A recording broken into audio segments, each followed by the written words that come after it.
Good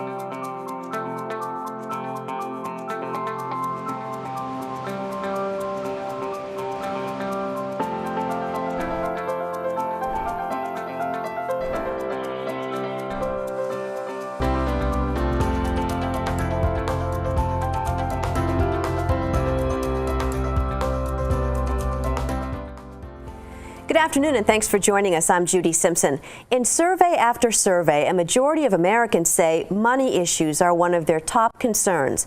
Whether it's saving for retirement or paying monthly bills, getting our finances in order isn't always easy, but there is an important step that we can all take. So on today's Money Monday, we're going to discuss an annual financial focus. It's about taking the time once a year to understand where your money is coming from and where it's going.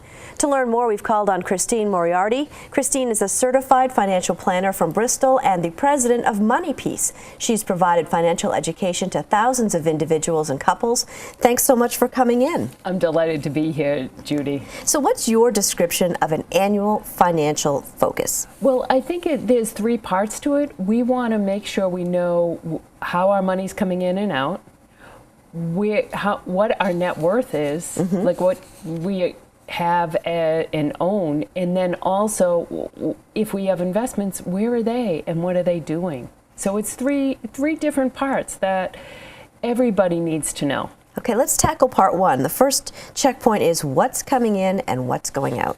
Another name for this is cash flow, which trips people up sometimes because it's a technical one. But what it simply means, if you look at the slide, is incoming money, your income, and outgoing money you're spending.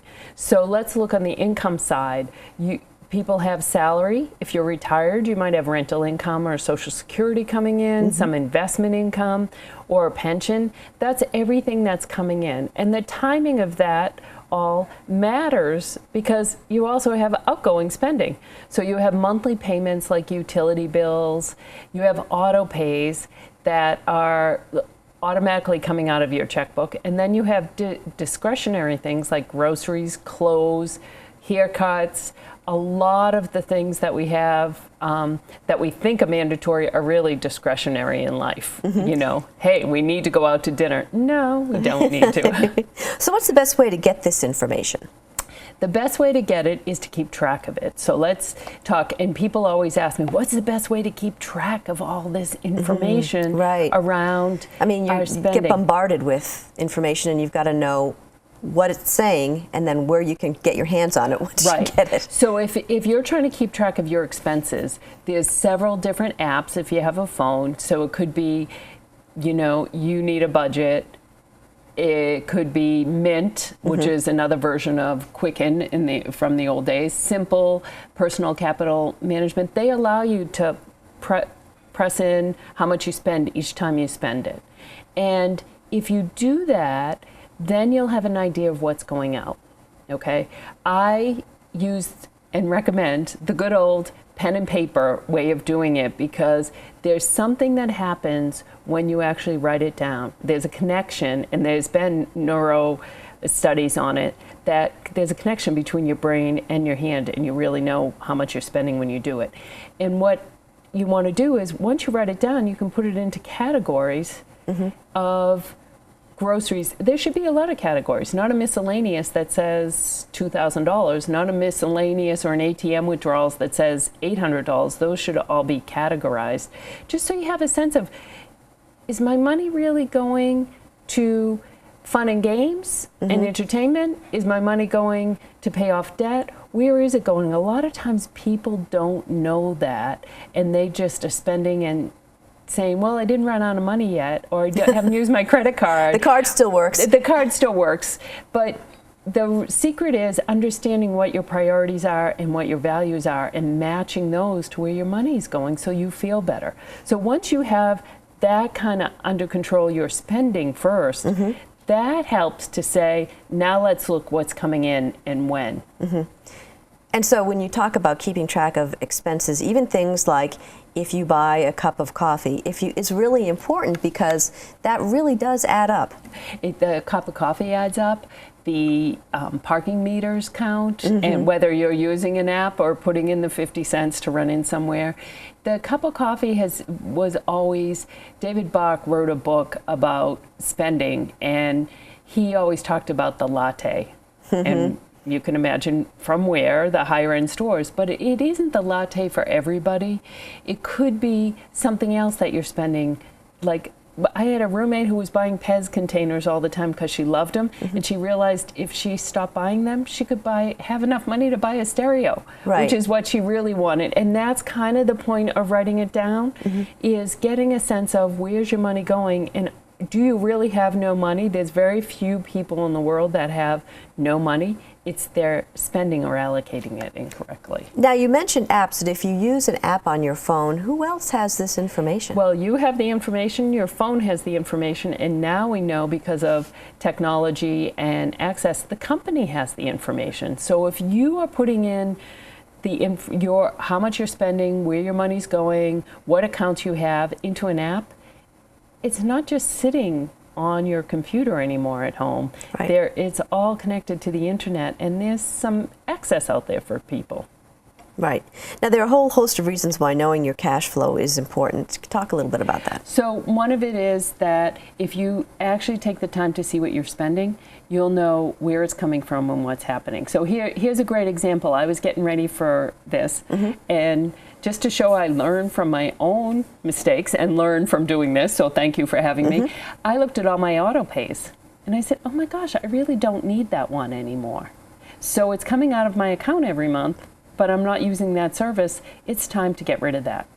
And that's why it's really important to do this annually. We used to pick on auto pays because the gyms were the ones that started doing that. But now there's everything you could put on auto pay. Right. And which it seems like such a convenience, but if you don't keep track of it, all of a sudden you forget about it. You totally forget about it. If you don't keep track of it, and that's what they're banking on. That's why the convenience is really for the company, because they know they're going to get paid. Right. The convenience is not so much for you. One of the tips for your viewers, which I wasn't going to mention, but here, is someone came up and thanked me last week after they heard me speak somewhere and said, oh my gosh, that really works, is have a separate account just for your auto pays. And if you do that, you're more apt to keep track of how much is really going out automatically. And so you can cull the ones that aren't working for you anymore. Right. So we're talking about the annual focus on finances, and that includes something known as net worth. The net worth piece is you want to make sure you know how much you own and how much you owe. So that starts with your house. So let's look at the screen, and it says your assets are your home, your car, your investments, you have collectibles, maybe antiques or something, business assets, rental property, and personal property, which would be what's in your house, from clothes to furniture. If we look at the left side, what you want to do is write down how much is it valued. Okay? What is the house valued? Not how much of it you own, just how much it's valued. On the right-hand side is the liabilities, or what you owe.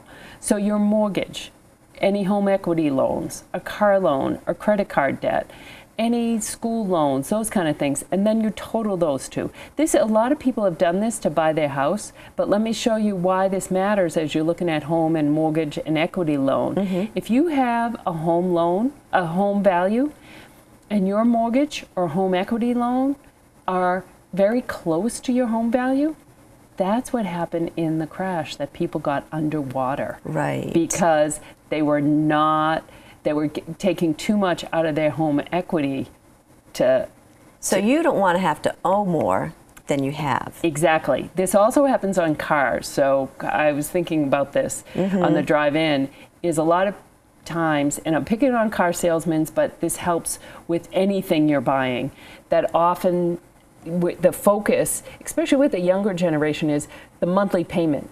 So here's the car you want. Well, we can get you into that car with this payment. Monthly payment. If that's what you want to pay per month, we can make that happen. Right. But you'd be paying for a lot more months. You'd be paying a lot more months and not building up as much equity. So think of, what's that car worth? How much debt am I going to have on it? And then you find out that if you take that car minus how much debt I've had on it, you're not going to own very much of that car. Right. So that's important to look at that big picture. This is all really about setting up good, sound financial practice.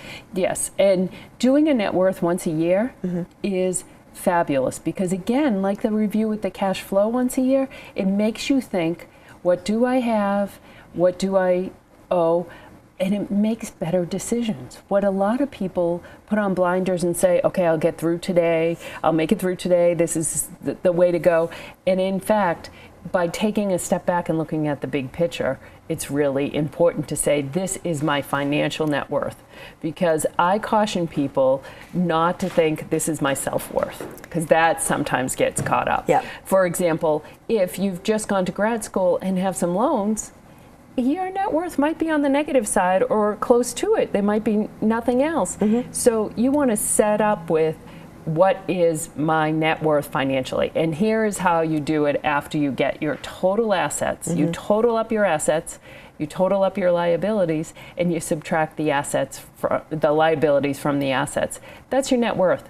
If you've applied again for a mortgage, you've done one of these, but they didn't call it that. They just asked for all this information. Right. And once you do it once, it's pretty easy then just to You were saying earlier, the change important the numbers. thing is to have a system in place, especially I would imagine for couples, because that adds like a whole nother dynamic. That does, and you know I could go on for a whole show on couples, but there you go, is to have, you do it for a couple, then you both know where you're at and what's going on. And sometimes one person in the couple has a debt and the other person doesn't, and by merging it together you can say, where do we sit and how can we move forward for retirement? So the third checkpoint is advocate for an annual financial focus.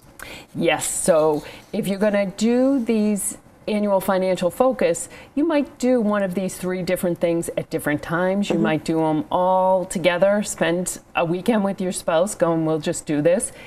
The last one is the investment review. Yep. And we talked about investments last time, but the investment review is, how is that your investments allocated between stocks, bonds, and cash? I talked to someone the other day and they said, oh, I did that a couple of years ago and I'm not retiring for 5 years, so I'll wait till it gets closer.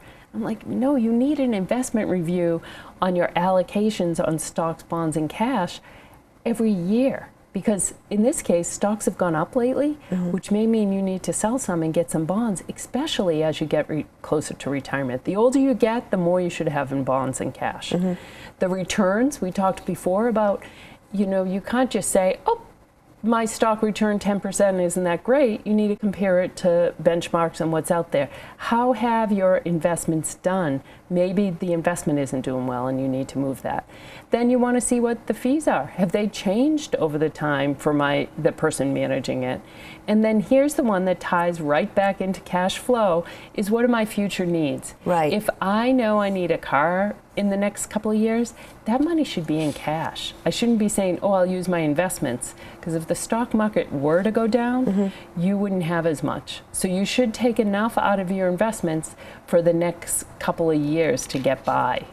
Right, and let's talk too about having a savings account as well. You know, we always talk about having an emergency fund, and it should be several $1,000s to tap into. So, Judy, I'm going to change your language a little bit. Okay. No, the viewers, is if it's an emergency fund, you're always thinking of emergency. Yeah, so right. I call it a safety account. Like that's my, or a money peace of mind account, which is even better. It's just my money over there, peace of mind. I tell people leave it at a different bank. Right. And it should be enough to get you by for 3 months of living expenses. This is really important for everybody. Right. As you're in retirement, it's really important. However, you're consistently getting some regular cash inflow, but you don't want to have to dip into investments just when you're already stressed out from an emergency, whether a medical emergency, a car emergency, a house emergency. It can go up the list. All right. Well, we're just about out of time for today. If you have any questions for Christine, you can find her online at moneypeace.com, or you can call her at 802-453 5913. And you're going to be back with us next month for another Money Monday. What's the topic going to be? The topic's going to be estate planning. We all have estates, so we're going to plan our estate planning. Do most people think about that? No, most people don't, and it just adds to the fear of death. And we're going to talk, let's get over the fear of death and just get some paperwork done. Yeah, it's going to happen, people. Let's be prepared. Bingo. All right, thanks a lot, Christine. Take care. That's our program for today. I'm Judy Simpson. I'll see you again next time on Across the Fence.